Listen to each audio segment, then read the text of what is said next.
This is Vaishnavi Chauhan again और आप देख रहे हैं इंडस्ट्री के सही लोग की सीरीज। इस सीरीज की नई वीडियो में आपका स्वागत है। तो आज भी हम इंडस्ट्री के सही इंसान से मिलने वाले हैं जिनका नाम है अरविंद निमेश। इंडस्ट्री के सही इंसान से हमारा मतलब है कि वो आपसे आर्टिस्ट कार्ड नहीं मांगेंगे, रजिस्ट्रेशन फीस नहीं लेंगे, पेड कास्टिंग की बातें नहीं करेंगे और कॉम्प्रोमाइज की बातें भी नहीं करेंगे। तो अरविंद जी के बारे में हम ये बताना चाहते हैं कि अरविंद जी एक प्रोड्यूसर बनने का सपना लेकर मुंबई आए थे 2014 में। उन्होंने अपना करियर की शुरुआत एज एन असिस्टेंट डायरेक्टर से शुरू की थी, फिर ऑडिट कमर्शियल डिपार्टमेंट में अपनी पहचान बनाई, फिर 2017 यानी 2017 में उन्होंने कास्टिंग की शुरुआत की थी, इसलिए वो कास्टिंग डायरेक्टर के नाम से भी जाने जाते हैं। कहा था ना प्रोड्यूसर बनने का सपना लेकर आए हैं, तो उन्होंने रिसेंटली अभी अपना प्रोडक्शन हाउस को रजिस्टर किया है और अब एक प्रोड्यूसर के नाम से भी जाने जाते हैं। देखा आपने उनकी जर्नी कैसी है, इतनी रोमांचक है और कितनी मेहनत की है उन्होंने। वो इस इंडस्ट्री में पिछले 6 साल से है। तो आइए उनसे बातें करते हैं, उनसे और जानकारी लेते हैं ताकि हम आपको बता पाए। Over to you Vipul sir. नमस्कार दोस्तों। तो वैष्णवी ने आपको बता ही दिया होगा, आज हम एक ऐसी शख्सियत से मिले जा रहे हैं। वो इस इंडस्ट्री में एक्टर बनने नहीं आए थे, वो प्रोड्यूसर ही बनने आए थे और वो प्रोड्यूसर है, साथ साथ कास्टिंग डायरेक्टर भी है। अरविंद निमेश जी। अरविंद निमेश जी यहां पर इसलिए है क्योंकि इंडस्ट्री के सही लोग में उनकी गिनती होती है। वो आपसे रजिस्ट्रेशन की बात नहीं करेंगे, वो आपसे आर्टिस्ट कार्ड की बात नहीं करेंगे, वो आपसे कॉम्प्रोमाइज की बात नहीं करेंगे और नहीं आपको बोलेंगे तुमको ये रोल करना है तो 20,000, 30,000, 40,000 दो। तो मतलब वो सही लोग हैं और सही लोगों की पहचान तो हमें होनी है ना। तो let's go over to Arvind ji और मैं अरविंद जी से रिक्वेस्ट करूंगा कि वो अपने बारे में कुछ बताए। उनकी जो जर्नी है बहुत ही रोमांचक जर्नी है। मैं चाहता हूँ कि आप उनकी जर्नी के बारे में उनकी ही जुबान से सुने। Arvind ji, over to you. Thank you Vipul ji, बहुत बहुत धन्यवाद आपका मुझे इनवाइट करने के लिए और बहुत ऑनर फील कर रहा हूँ कि आपने मुझे इतनी रेस्पेक्ट दी, मुझे बुलाया। So thank you for that. It's our pleasure. नमस्कार सभी को, नमस्कार। मेरा नाम अरविंद निमेश है। मैं यूपी के एक छोटे शहर से बिलोंग करता हूँ, रामपुर नाम है, शायद सुना अभी ना। रामपुर मतलब ये जो रामपुरी चाकू बहुत फेमस है। जी जी, वही वही। क्या बात है, रामपुरी चाकू वाले रामपुर जी है। नमस्कार सर। तो छोटा सा शहर है, लेकिन अच्छा शहर है। मेरा शहर है तो मैं तारीफ ही करूँगा, ऑब्वियस सी बात है, लेकिन बहुत अच्छा शहर है। सो शहर छोटा है, मैं भी एक छोटा सा इंसान ही हूँ, लेकिन एक सपना मैंने देखा था कि मुझे अपने थॉट्स हैं, सो वो मुझे अपने थॉट्स शेयर करने हैं लोगों के साथ। तो मुझे एक ऐसा प्लेटफॉर्म चाहिए था कि मेरे थॉट्स मैं शेयर करूँ लोगों से, जो मेरी थॉट्स हैं, जो मेरे विचार हैं, मेरी फीलिंग्स हैं, तो वो लोगों तक पहुँचाने का एक ज़रिया मुझे चाहिए था। अच्छा, सो उसके लिए आई थिंक मैंने काफ़ी सारा देखा कहाँ पे जाना चाहिए, तो एक फिल्म इंडस्ट्री मुझे लगा कि जहाँ पर मैं बहुत सारी चीज़ें बना सकता हूँ और जो मेरे थॉट्स हैं वो लोगों तक पहुँचा सकता हूँ। क्योंकि बहुत सारी चीज़ें हैं कि पहले की बात है कि ये होता है, ऐसा होता है, तो बहुत सारी चीज़ें तो मुझे गलत लगती हैं। तो मैं चाहता हूँ कि उन चीज़ों को मैं गलत प्रूव करूँ और जो सही चीज़ है, जो अभी है प्रेज़ेंट में, वो मैं बताऊँ ठीक से। सो एज़ अ प्रोड्यूसर मैं काम करना चाहता हूँ फ्यूचर में और उसी में लगा हुआ हूँ। मुंबई भी एज़ अ प्रोड्यूसर बनने आया था। ज़्यादातर लोग तो एक्टर बनने आई थिंक आते हैं, तो मुझे तो एक्टिंग वैक्टिंग इतनी आती कुछ है नहीं। तो आया था, मैं देखा, नोटिस किया चीज़ों को, तो डायरेक्शन से मैंने स्टार्ट किया था। एज़ अ डायरेक्टर मैं गया था सीखने के लिए, इंटर्न था, पैसे वैसे कुछ मिलते नहीं थे, बस सीख रहा था।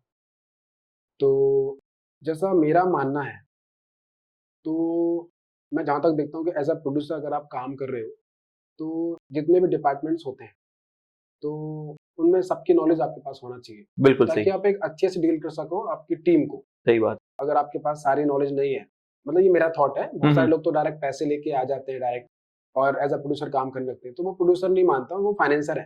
हाँ बिल्कुल, वो फाइनेंसर है। प्रोड्यूसर मतलब कि जो सारी चीज़ें जानता हो, हर चीज़ हर के चीज का मेकअप के नॉलेज बारे होना में, चाहिए। लाइट के बारे में, सेटिंग क्या करता है, स्पॉट का बिल्कुल, क्या काम हर करता डिपार्टमेंट का उसके है, नॉलेज लाइट होना कैमरा चाहिए। जो भी रहता है कि कैसे-कैसे क्रिएटिव काम करते हैं, कैसे बिल्कुल आपका बिल्कुल डीओपी है, उसका विज़न क्या है, डायरेक्शन कैसे आता है। बिल्कुल। तो वो सारी चीज़ें अगर आप जानते हैं, सो एज़ अ प्रोड्यूसर आप अच्छे से अपनी टीम को हैंडल कर सकते हो, बिल्कुल अच्छे से गाइड भी कर सकते हो, वरना फिर अच्छे-बुरे सभी तरह के लोग दुनिया में हैं। तो वो आपका फायदा भी उठा सकते हैं, गलत फायदा गलत उठाते फायदा हैं, उठा सकते हैं बिल्कुल, क्योंकि आपको नॉलेज नहीं है चीज़ों की। सही बात है।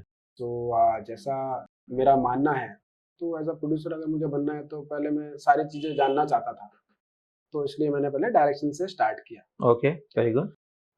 चिड़ियाघर एक शो था सब टीवी का, वहाँ से स्टार्टअप था मेरा। सो मैं एज अ इंटर्न काम कर रहा था डायरेक्शन में। सो फाइनेंशियल इश्यूज आ रहे थे मेरे सामने, क्योंकि घर वाले सपोर्टिव तो हैं मेरे और सपोर्ट भी करते हैं, लेकिन ये डिसीजन मेरा खुद का था। तो मैं चाहता नहीं था कि मैं घर वालों की हेल्प लूँ किसी भी मामले में, बिल्कुल, किसी भी तरीके से। सो मैं चाहता था कि पहले मैं खुद अपने आप को एक बार टेस्ट करना चाहता हूँ कि मैं मेरी कैपेबिलिटीज़ क्या हैं, मैं कहाँ तक जा सकता हूँ, कहाँ तक स्ट्रगल कर सकता हूँ। सही। सो वो मेरे थॉट्स थे। तो अभी जैसे-जैसे टाइम बीतता गया तो फाइनेंशियल इश्यू होने लगे, तो मुझे मेरा मन नहीं था डायरेक्शन छोड़ने का, लेकिन मुझे छोड़ना पड़ा। डायरेक्शन छोड़ने के बाद फिर एक मेरा फ्रेंड मुंबई में बन गया था, क्योंकि मैं तो अकेला आया था, किसी को जानता भी नहीं था यहाँ पे। हाँ, हाँ। तो ऑन सेट ही उससे दोस्ती हो गई थी, तो वो था उसका फिल्म सिटी में कुछ समथिंग नया शो आ रहा था। सो उसके थ्रू मुझे एज़ अ प्रोडक्शन असिस्टेंट में वहाँ पे काम मिला। ओके, मतलब आपने डायरेक्शन से अभी आप प्रोडक्शन हाँ, से, 2 विरोधाभासी चीज़ होगी। Very good. बिल्कुल, मतलब ये भी मेरा एक एम है। आपका एज़ अ एम था। प्रोड्यूसर बनने के लिए मुझे सारे डिपार्टमेंट में जाना ही था। डेफिनिटली। तो लेकिन अभी क्या कंडीशन भी ऐसी हो गई, फाइनेंशियल इश्यू। सो मुझे ऐसा कुछ करना था कि पैसे भी आते रहे और मुझे नॉलेज भी आती रहे। बिल्कुल। सो मैं एज़ अ प्रोडक्शन असिस्टेंट था, तो प्रोडक्शन भी सीख रहा था। ओके, सो प्रोडक्शन असिस्टेंट क्या रहता है, उसको ऑन सेट ही रखते हैं जहाँ पे शूट चल रहा है, कि वहाँ पे कुछ भी इश्यू हो तो आप देखो। You are always on the set. हाँ, तो मैं ऑन सेट ही था वहाँ पे जो भी था। तो कुछ भी होता था तो सब लोग चिल्लाते थे, प्रोडक्शन, प्रोडक्शन, ये नहीं हो रहा, ये लाइट हो गया, ऐसा कुछ काम नहीं कर रहे लोग। सही है। तो मैं नया-नया था, तो मैं डील करने में इश्यू हो रहा था, तो ठीक है, मेरे सीनियर को बुला के, कि मेरे सीनियर आते थे, वो डील कर लेते थे। तो डायरेक्शन में थोड़ा इंटरेस्ट मेरा ज़्यादा था एज़ अ प्रोडक्शन से, क्योंकि मैं जब काम कर रहा था चिड़ियाघर में तो मुझे अच्छा लग रहा था डायरेक्शन में। ओके। सो मैं डायरेक्टर के पास ही रहता था वहाँ पे, कैम जो भी उसका मॉनिटर था ना, हुँ, हुँ, तो हुँ। एज़ अ मैं वहीं से सीखने को मिलता है, डेफिनिटली। क्योंकि मैं सारी चीज़ें वहाँ पे देखता था कि डायरेक्शन का कैसे-कैसे क्या करते हैं लोग, सही। तो वो मुझे काफ़ी अच्छा लगा, तो वो मैं सीख रहा था। प्रोडक्शन तो अपना चल ही रहा है, वो भी सीख रहा हूँ, थोड़े पैसे भी मिल रहे हैं, तो वो क्या, तो वो अच्छा है। लेकिन वही चीज़ है कि सब कुछ अच्छा चल ही रहा था कि वो शो बंद होने का टाइम आ गया। अच्छा शो था हमारा, एक फैमिली बन चुकी थी। आई थिंक वो ये मेरा पहला शो था, तो मुझे एक अटैचमेंट हो गया था लोगों से। नेचुरली, हाँ। पैसे भी मिले थे। पैसे भी मिले थे और फर्स्ट टाइम था कि मैं इतना क्लोज़ लोग के गया था, ओके। मुंबई में आके, क्योंकि जो मेरा सिटी था वहाँ तो सब क्लोज़ थे, फ्रेंड थे, तो कोई इश्यू नहीं। अनजान शहर में था मैं, एक पराये शहर में इतने पराये सारे शहर में इतने, अपने वही, हाँ, सेम, बिल्कुल, सेम, बिल्कुल। सेम। तो इतना अपनापन दिखा रहे थे वो लोग, तो मुझे भी एक अटैचमेंट सा हो गया था उन लोगों के साथ। अब पता नहीं भगवान जी क्या चाह रहे थे मुझसे। सो ऑडिट एंड कमर्शियल डिपार्टमेंट में मुझे वहाँ पे काम मिला। ऑडिट एंड हाँ। कमर्शियल, मतलब आपकी पढ़ाई कितनी तक की है सर? मैंने मैथ से बीएससी किया हुआ है हाँ, और उसके बाद फिर 14 मेरा पहला साल था एमए इकोनॉमिक्स का, क्योंकि उस ओह! टाइम मैं डिसीजन ले नहीं पा रहा था कि फ्यूचर में क्या करना चाहिए, मैं थोड़ा कि पढ़ाई रिलेटेड जाऊँ या क्रिएटिविटी चीज़ों में तो जाऊँ। मतलब आपकी पढ़ाई आपको बहुत काम लगी। हाँ, बिल्कुल, बिल्कुल। ये बात सर, हाँ। ये मतलब ये ऑडियंस को कहिएगा कि पढ़ाई के बिना यहाँ आना नहीं है, पढ़ाई करके नहीं, ही आओ, बिल्कुल, पढ़ाई वो तो कंप्लीट करके आओ। एक सेफ साइड आपका रहता है। सेफ अगर साइड। आप एजुकेशन लेवल पे अच्छे हो ना, तो फिर आप अगर इंडस्ट्री में काम कर रहे हो तो ठीक है, अगर वहाँ पे काम भी नहीं है तो बहुत सारे फील्ड्स हैं यहाँ पर आपके। बैकअप होता है आपके पास, बैकअप बैकअप प्लान, जिसको तो मैंने ऑप्शन बी का नाम दिया। ऑप्शन बी हमारी लाइफ में होना चाहिए। बहुत बढ़िया। हाँ, होना चाहिए, लेकिन आई थिंक मैं बी प्लान पे काम नहीं करता। क्योंकि अगर हम बी प्लान पे काम करेंगे तो आई थिंक, जहाँ तक मैं सोचता हूँ, आप अपनी जगह ठीक हो सकते हैं। मेरे हिसाब से क्या है कि अगर हम बी प्लान पे फोकस करेंगे या बी प्लान बना लिया हमने, तो जो ए प्लान है उस पे 100% नहीं दे पाएँगे। नहीं, 1% बिल्कुल, चांस बिल्कुल रहता सर, है। ये जो मैं बता रहा हूँ, एक के ऊपर ही हम काम कर रहे हैं। बिल्कुल। पर अनफॉर्चुनेटली ये जो इंडस्ट्री है वो 9 to 5 जॉब वाली, जैसे आपके माता-पिता जी जो गवर्नमेंट ऑफिसर्स थे, वैसी इंडस्ट्री है ही नहीं कि चलो अगले महीने भी 10 तारीख को चेक आएगा, 10 तारीख को चेक आएगा, 10 एक आपका, जैसे आपने बोला एक शो खत्म हो गया, उसकी टीआरपी कम हो गई, शो खत्म हो गया, फिर वापस फिर से आपको दूसरा शो ढूँढना है, फिर तीसरा शो, बिल्कुल, बिल्कुल। मतलब रोज आपका एक-एक शूट के बाद, एक-एक प्रोजेक्ट के बाद नई गिल्ली, नया दाव होता है। उसमें किसी का नसीब जो है साथ दे रहा है, किसी को नहीं दे रहा है। तो ऐसे वक्त पे लोगों का अगर फाइनेंशियल प्लानिंग नहीं होता तो क्या होता है, फिर वो डेस्परेट हो जाते हैं, डिप्रेस हो जाते हैं और गलत कदम उठाते हैं। तो मतलब मेरा यही है, ऐसे कोई गलत कदम उठाओ, उसके बाद एक ऑप्शन बी रखो। वो ऑप्शन बी है सर, बी, ए के बाद ही बी आएगा, तो ए पे ही चलो। बट अगर ए नहीं हुआ तो सीधा जेड पे जाके जान मत दे दो, वो तो है। उसके बदले बी पर जाओ। जी, जी। बस वही बात है। Anyway, sorry sir. नहीं, नहीं, अरे सर कोई बात नहीं। लेकिन मेरा हमेशा यही रहता है प्लान। हम्म, मैं हमेशा ए प्लान पे ही काम करता हूँ, बी तो मैं बनाता ही नहीं, क्योंकि मुझे खुद पे ट्रस्ट है, भरोसा है कि मैं ये बात है। ए प्लान पे ही मेरा है तो मुझे कैसे भी हर कीमत पे मुझे ये प्लान पे ही काम करना है, उसको गेट करना है। तो मेरा फोकस हमेशा, मैंने जब भी कुछ काम किया तो मैंने एक ही काम पे फोकस करता हूँ। 2 नाव पे जाऊंगा तो आई थिंक मैं डगमगा सकता हूँ। बिल्कुल। नहीं, आपका सर बैकग्राउंड में एजुकेशन सपोर्टिव है, हाँ, इंटेलिजेंस सपोर्टिव है, फैमिली सपोर्टिव है, ये सब चीजें भी बहुत मायने वो रखती मैंने हैं। करती हूँ। बिल्कुल, फैमिली बिल्कुल। सपोर्टिव है तो आप कुछ भी कर सकते हो दुनिया में, हाँ, ऐसा लगता है। सही बात है। क्योंकि फैमिली बहुत बड़ा आपका सपोर्ट है। बिकॉज काफी लोग ऐसे आते हैं तो फैमिली से रिश्ते नाते तोड़कर आते वो हैं, गलत है। वो बोले दे बर्न देयर ब्रिजेस, तो बर्न देयर ब्रिजेस मतलब there is no way back, तभी वो डेस्परेट हो जाते हैं। बिल्कुल, बिल्कुल। आखिर अरविंद जी कास्टिंग की बात पे आ गए और हमारे व्यूअर्स सब कास्टिंग के बारे में भी जानना चाहेंगे और ज्यादा जानना चाहेंगे, है ना? तो अरविंद जी, कास्टिंग और ये जो हो रहा है, तो पहले एक जमाने में ओपन ऑडिशंस हुआ करते थे जहां सब भीड़ लगा के जाते थे और ऑडिशन देते थे, और क्योंकि ये कोरोना लॉकडाउन वगैरह हुआ, ऑफ कोर्स लॉकडाउन तो अब खुल ही गया है, बट आजकल लोग ऑनलाइन ऑडिशन पे ज्यादा ध्यान दे रहे हैं। तो आपके हिसाब से मतलब दोनों का फर्क तो लोग समझ ही गए हो, बट मैं चाहता हूं कि आपके हिसाब से एक आप थोड़ा प्रकाश डाले दोनों के ऊपर, कौन सा बेहतर है और आप अपना कैंडिडेट कैसे शॉर्टलिस्ट करते हैं, ये सारी बातें अब आपकी जुबान से। अच्छा है, लॉकडाउन के थ्रू बहुत सारी नई नई चीजें सीखने मिली है। हाँ, बोल पा रही हैं। और लोगों का जो तरीका होता है लाइफ जीने का स्टाइल थोड़ा सा चेंज हुआ है। काफी चेंज हुआ है लॉकडाउन, कोरोना ने तो काफी कुछ चेंज कोरोना ने काफी बहुत सारी चीजें चेंज हो गई हैं। तो पहले ओपन ऑडिशन थे, स्टूडियो में बुलाते थे, वहीं पर लाइव ऑडिशन चलता था, कुछ अगर कमी है तो बता के हम कर देते थे। अभी क्या है कि सोशल डिस्टेंसिंग वाली बात है, बना के रखनी है, लोगों से कम मिलना है, ऑनलाइन ऑडिशन चलने लगे। तो फिर वही बात आती है कंफर्ट जोन वाली। हाँ, ऑनलाइन ऑडिशन मतलब कंफर्ट जोन। हाँ बिल्कुल, अपने घर पे बैठे बैठे ऑडिशन दे दो। तो कंफर्ट जोन में जहां तक मुझे लगता है, सबके लिए नहीं बोल रहा मैं, मतलब मोस्ट प्रोबेबली जो रहता है ऐसा होता है, थोड़ी इजी गोइंग हो जाते हैं। हाँ भाई, तो उसमें क्या लगता है, चीजों को कैजुअली लेने लगते हैं, हाँ, प्रोफेशनली कम हो जाती है बिल्कुल। तो कंफर्ट जोन आ जाता है वहाँ पे। हम उनको बोलेंगे भाई इस टाइप का कैरेक्टर है, आपको ऑडिशन बना के भेजना है, उसको हमने चलो स्क्रिप्ट दे भी दी, तो वो क्या डिले भी कर सकता है। जो सच में चाहते हैं वो डिले नहीं करेंगे, भेजेंगे। लेकिन वही चीज है कि घर पे वो बात नहीं हो पाती, वो है नहीं बात, माहौल बिल्डअप नहीं होता, तो वो आई थिंक वो कैरेक्टर में भी नहीं जा पाता वो प्रॉपर, जहां तक मुझे लगता है। क्योंकि जब आप ऑडिशन देने जाते हो तो आपको एक माइंडसेट हो जाता है, और आपका जो एटमॉस्फेयर है वहाँ का वो प्रॉपर एक्टिंग वाला ही है। फिर आपको साइकोलॉजी के लिए आप प्रिपेयर हो जाते हो वाली बात कि अच्छा ये भी बेटा अच्छा, तो वो क्या फिर एक कंपटीशन टाइप का रहता है कि मुझे बेस्ट करना है अभी। हाँ, मोटिवेशन हो जाता है, मोटिवेशन मिल जाता है कि यार अब ठीक है, इतने लोग बैठे तो मुझे क्या सेलेक्ट होना है, तो अपना बेस्ट देता है। घर पर कोई मोटिवेशन नहीं है मेरे हिसाब से, जहाँ तक मुझे लगता है होनी चाहिए, लेकिन लोगों में कम हो जाती है। हीरे की कदर तो जौहरी ही जाने, तो ये जौहरी की नजर चाहिए आप में।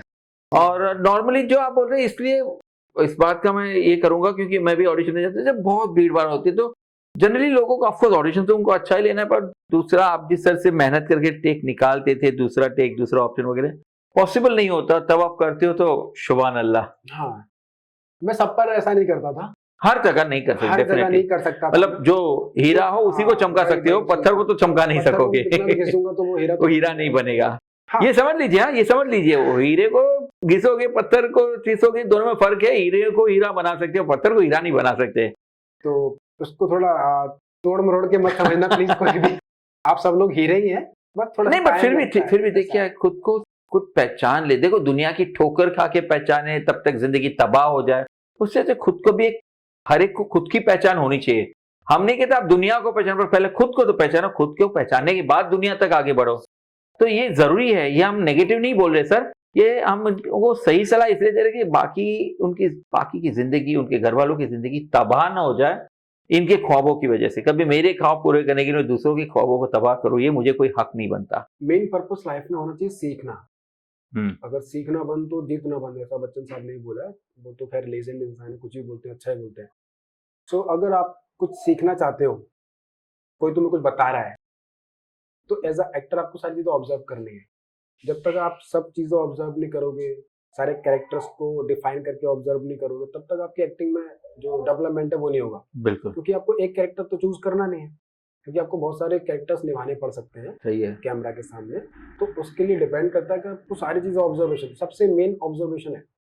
तुमने observation skills are very important for an actor. Sorry sir, observe करोगे तो तुम जो तुम्हें कैरेक्टर मिल रहा है, अगर तुमने उस चीज के बारे में पहले से ऑब्जर्व कर रखा है तो आसान रहेगा उस कैरेक्टर में आपको रिलेट करने को। करने में, तो आप अच्छे से आप परफॉर्म कर सकते हो, चीजें निकाल सकते हो, क्योंकि आपने पहले वो देख चुका है। तो ऑब्जर्विंग पावर बहुत इंपॉर्टेंट है एज आर्टिस्ट। अगर आप काम करना चाह रहे हो तो सीखने के टाइम पे अपने आप को शो करोगे तो तुम्हें कुछ नहीं आता। सिंपल है। कोई भी सर एक छोटा सा, क्योंकि ऑडियंस को भी रिलेट करे, ऑब्जर्वेशन एंड एनालिटिकल स्किल्स में कंबाइन कर लूंगा कि आप कहीं भी ट्रैवल कर रहे हो, कहीं बस में ट्रेन में जा रहे हो और कोई बंदा सामने बैठा है ना, उसको ध्यान से देखो, उसके बारे में सोचो क्या होगा क्या नहीं। एक ऑब्जर्व तो कर ही रहे हो उसके बॉडी लैंग्वेज, और उसके बॉडी लैंग्वेज से आप सोचो कि ये प्रोफेशन से क्या होगा। उसको एनालाइज करो उसकी हर मूवमेंट को कि ये क्या अमीर हो सकता है या मिडिल क्लास हो सकता है या गरीब हो सकता है, वो उसकी बॉडी लैंग्वेज से पता चल जाएगा। तो ये एनालिटिकल स्किल्स होगी ना, तो जब आपको, आप अच्छे घर के हो, खाते पीते घर के हो, बट आपको एक गरीब का कैरेक्टर करना होगा, तो आप ऐसे लोगों को देख के अगर एनालाइज करने की आपको आदत होगी ना, तो आप कैमरे के सामने अच्छे गरीब बनोगे। वो गरीब जो लोगों को लगेगा कि सचमुच का गरीब है ना सर? सॉरी, किसी भी इंसान में एक तो अच्छी क्वालिटी होती है, तो आपको क्या करना है कि सबकी एक एक क्वालिटी ले लोगे तो तुम बेस्ट बन जाओगे। बहुत बढ़िया, ऐसा मेरा मानना है। तो जितना हो सकता है लोगों को ऑब्जर्व करो, तो अच्छी क्वालिटी चूज कर लो जो तुम्हारे भी काम है, प्रोफेशन में काम है। तो दोस्तों, अरविंद जी ने हमने मांगा था एक थीम, उन्होंने हमें समुंदर दे दिया, कितना सारा बोल दिया, कितनी सारी जानकारी दे दी। पर ये जानकारी आप लोगों के लिए है ना, अमृत वचन है। आप अगर अपनी जिंदगी, अपना करियर दांव पे लगाने यहाँ आ रहे हो तो सब सोच समझ के आइएगा। ये सारे वीडियोस, इनके अलावा बाकी जो जो वीडियोस है, उनके अनुभवों की निचोड़ जो है ना, आपको कहीं भी नहीं मिलेगी सिवाय कि ये वीडियोस। तो वो ले लो, सीख लो। हम दूसरों की गलतियों से सीखेंगे ना, तो हमें वहां ठोकर नहीं खानी पड़ेगी और हमें फायदा ही होगा। तो अब मैं आपका ज्यादा वक्त नहीं लूंगा, बस अरविंद जी से बोलूंगा अगर कुछ और शब्द दो चार आपको कहना चाहे तो कह दे, और फिर उसके बाद मैं उनको सम्मानित करने जाऊंगा। अरविंद जी, हमारे दर्शकों के लिए दो चार कीमती शब्द आपके।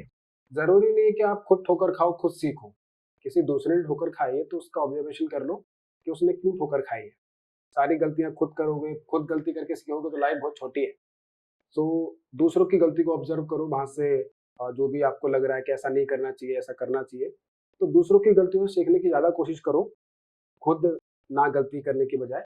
तो उससे क्या रहेगा, टाइम बचेगा, बहुत कुछ सीख सकते हो, बहुत कुछ आपको बेनिफिट रहेगा। हाँ, और जैसा कि आप सबको पता ही है कि जो भी यहाँ पर एज आता है काम करने के लिए, एज आर्टिस्ट परफॉर्म करने के लिए, तो उसको सबसे पहले नाम दिखता है, पैसा दिखता है कि लोग मुझे जानेंगे, पहचानेंगे मेरे फेस से।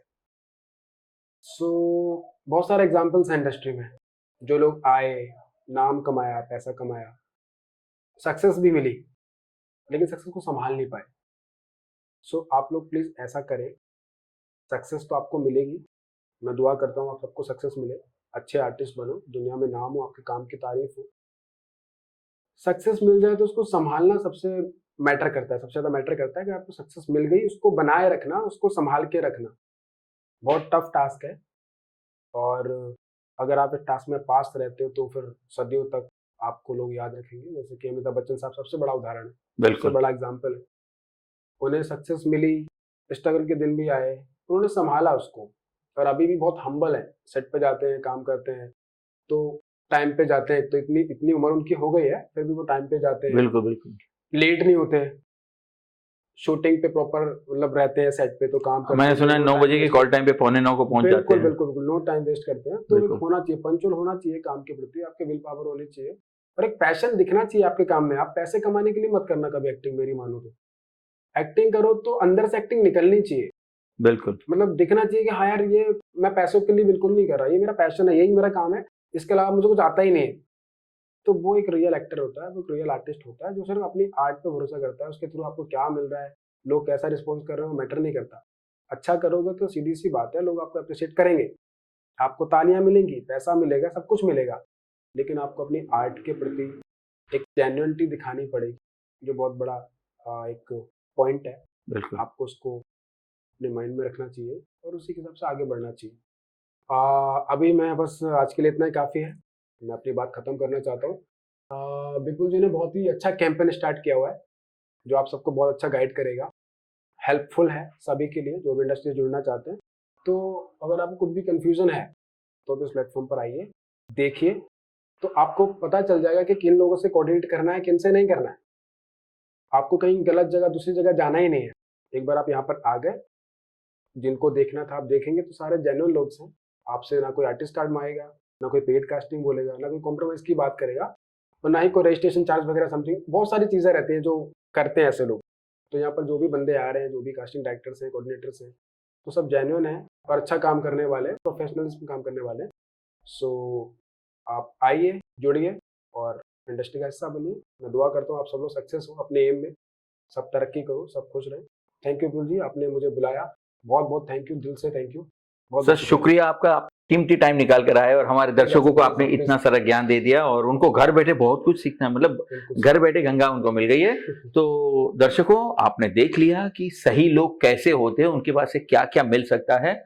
और इसी सिलसिले में इनके बारे में आपको जो कुछ भी जानना है, तो जैसे उन्होंने बताया मैं बताऊं, इस वीडियो के एंड में इनके बारे में सब कुछ लिखा होगा, इनका नाम, इनका प्रोडक्शन हाउस का नाम, ये कास्टिंग डायरेक्टर है, इनके कॉन्टैक्ट डिटेल्स और ये किस चीज में स्पेशलाइज करते हैं, सारी की सारी चीजें हर वीडियो की तरह इस वीडियो में भी आपको मिल जाएगी। और अगर आपको ये वीडियो पसंद आया हो तो आपको तो बताया मैं क्या कहने जा रहा हूँ, like share subscribe and press the bell icon. Okay, और मैं अब एक मौका नहीं छोड़ूंगा सम्मानित करने का। बस ये एक मौका मुझे मिल रहा है जिससे मुझे बहुत खुशी होती है। हम अरविंद जी को सम्मानित करने जा रहे हैं। Thank you. तो दोस्तों, हर वीडियो की तरह, हर कास्टिंग डायरेक्टर की तरह हम अरविंद जी को भी सम्मानित करेंगे इस अवार्ड के साथ। छोटा सा अवार्ड है और उस बड़ी हस्ती के लिए मेरी तरफ से इतना कबूल करे, वही मेरे लिए बहुत बड़ी बात है। तो अरविंद जी प्लीज आइए आप। Thank you so much Vipul ji. Thanks for spending your time, आपका वक्त निकाल के यहाँ आए, इसलिए बहुत बहुत शुक्रिया।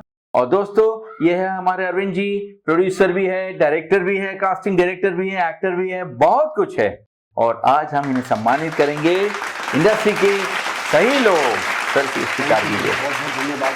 Thank you guys for watching us. Actor बनना चाहते हो और तुम्हें टैलेंट भी है तो क्या चाहिए? जेन्युइन ऑडिशन अपडेट्स और बहुत सारे ऑडिशन अपडेट्स, इंडस्ट्री के सारे कामकाज की जानकारी वो मैं दूंगा विपुल पर daily audition updates. Ping me on my WhatsApp number